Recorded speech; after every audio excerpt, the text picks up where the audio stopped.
মানবতাবিরোধী অপরাধের মামলায় সাবেক প্রধানমন্ত্রী শেখ হাসিনা সহ ৩ আসামির বিরুদ্ধে ট্রাইব্যুনাল ১-এ তৃতীয় দিনের সাক্ষ্য গ্রহণ শুরু হয়েছে। আজ প্রথমে সাক্ষ্য দিচ্ছেন রোকেয়া বিশ্ববিদ্যালয়ের শিক্ষার্থী রিনা মুর্মু। এরপর সাক্ষ্য দেবেন এনটিভির রংপুরের প্রতিনিধি AKM মইনুল হক। তারা দুজনই আবু সাইদ হত্যার ঘটনার সাক্ষ্য দেবেন। এই মামলায় শেখ হাসিনার সঙ্গে আরও দুজন আসামি হলেন সাবেক স্বরাষ্ট্রমন্ত্রী আসাদুজ্জামান খান কামাল ও সাবেক আইজিপি চৌধুরী আব্দুল্লাহ আল মামুন। এদের মধ্যে সাবেক আইজিপি আব্দুল্লাহ আল মামুনকে সকাল 9:45টার দিকে ট্রাইব্যুনালে হাজির করা হয়। এর আগে গত 3 অগাস্ট সাক্ষ্য গ্রহণ শুরু হয়। সেদিন জুলাই আন্দোলনে যাত্রাবাড়িতে পুলিশের গুলিতে আহত গাড়ি চালক খোকন চন্দ্র বর্মন ট্রাইব্যুনালের সাক্ষী দেন। পরদিন আন্দোলনে আহত আরও 2 জন আব্দুল্লাহ ইমরান এবং পারভিন সাক্ষী দেন। এই 3 জনেই তাদের সাক্ষ্য দেওয়ার সময় শেখ হাসিনা সহ অন্য আসামিদের দায়ী করেন। পাশাপাশি আদালতে তাদের সর্বোচ্চ শাস্তির দাবি জানান। গত 10 জুলাই অভিযোগ গঠনের মধ্য দিয়ে শেখ হাসিনা সহ 3 আসামির বিরুদ্ধে বিচার শুরুর আদেশ দেন আন্তর্জাতিক অপরাধ ট্রাইব্যুনাল 1। এ বিষয়ে আরো জানাতে এই মুহূর্তে আন্তর্জাতিক অপরাধ ট্রাইব্যুনাল চত্বর থেকে যোগ দিচ্ছেন আমাদের সহকর্মী জাহিদুল বাশার। আজকে তৃতীয় দিনের মতো তো সাক্ষ্য গ্রহণ শুরু হয়েছে। আসামিদের এখন পর্যন্ত হাজির করা হয়েছে কিনা আদালত চত্বরে, এখন পর্যন্ত সবশেষ কি তথ্য জানা গেছে? জি দেখুন, আজকে এখানে খুবই গুরুত্বপূর্ণ দুটি মামলা, মানবতা বিরোধী অপরাধের যতগুলো মামলা আছে তার মধ্যে সবচেয়ে গুরুত্বপূর্ণ যে মামলাটিকে ধরা হয় সাবেক প্রধানমন্ত্রী শেখ হাসিনার বিরুদ্ধে যেই মামলা, এবং সেই মামলার আরও 2 জন আসামি সাবেক স্বরাষ্ট্রমন্ত্রী আসাদুজ্জামান খান কামাল এবং সাবেক আইজিপি চৌধুরী আব্দুল্লাহ আল মামুন, সেই মামলাটি এবং একই সাথে এই জুলাই আন্দোলনের প্রথম শহীদ আবু সাইদ হত্যার যে মামলা রংপুরের, সেই মামলাটিও কিন্তু রয়েছে ট্রাইব্যুনাল 1-এ। যেমনটা খবরে বলা হচ্ছিল, শেখ হাসিনার বিরুদ্ধে যে মামলা, সেই মামলার কিন্তু আজকে চতুর্থ সাক্ষী তিনি সাক্ষ্য দিচ্ছেন।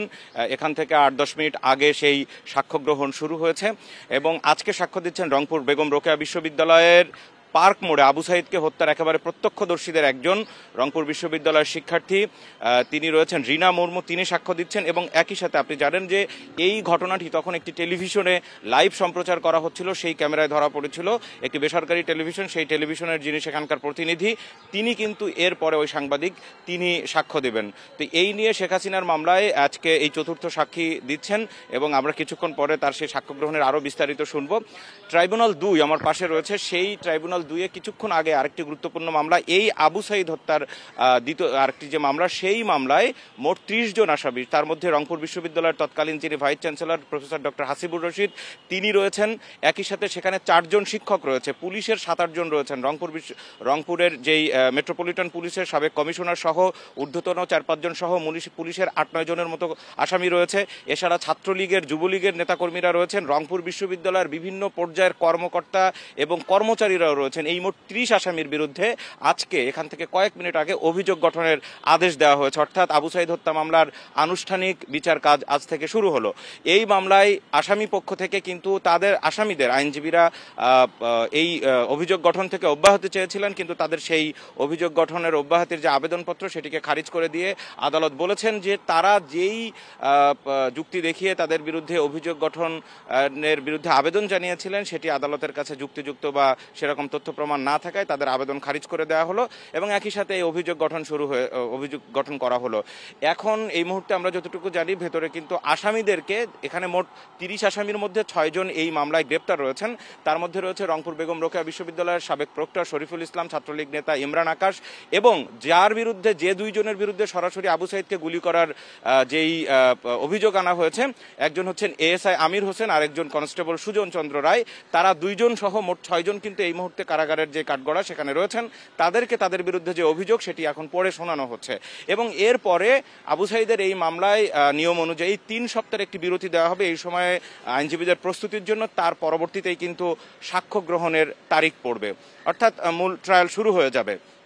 আমি আবার একটু শেখ হাসিনার মামলায় আসতে চাই। দেখুন, শেখ হাসিনার এই মামলায় এখন পর্যন্ত যারা সাক্ষী দিয়েছেন, তার মধ্যে খুবই গুরুত্বপূর্ণ 3 জন সাক্ষী দিয়েছেন এবং তারা যাত্রাবাড়ি এলাকায় যে নৃশংসতা হয়েছিল 5 আগস্ট, 19 জুলাই, 18 জুলাই, সেই বিষয়গুলো সরাসরি সাক্ষ্য দিয়েছেন।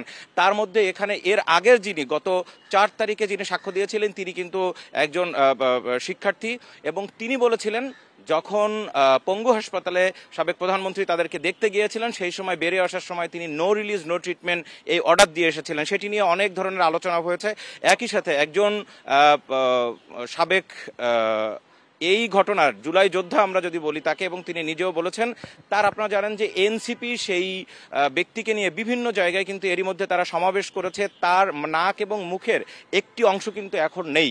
যাত্রাবাড়িতে সরাসরি পুলিশের গুলিতে তার নাক মুখের বেশ কিছু অংশ তিনি হারিয়েছেন এবং সেই অবস্থায় তিনি রাশিয়ায় গিয়েছিলেন। সেখান থেকে খানিকটা সুস্থ হওয়ার পরে এখন তিনি এসেছেন।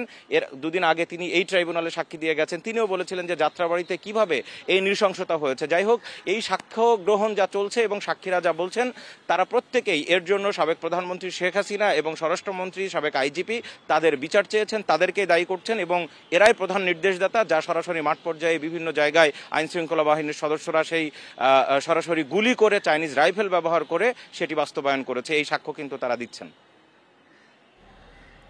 আদালত চত্বর থেকে সবশেষ তথ্য নিয়ে বিস্তারিত জানাচ্ছিলেন আমাদের সহকর্মী জাহিদুল বাশার।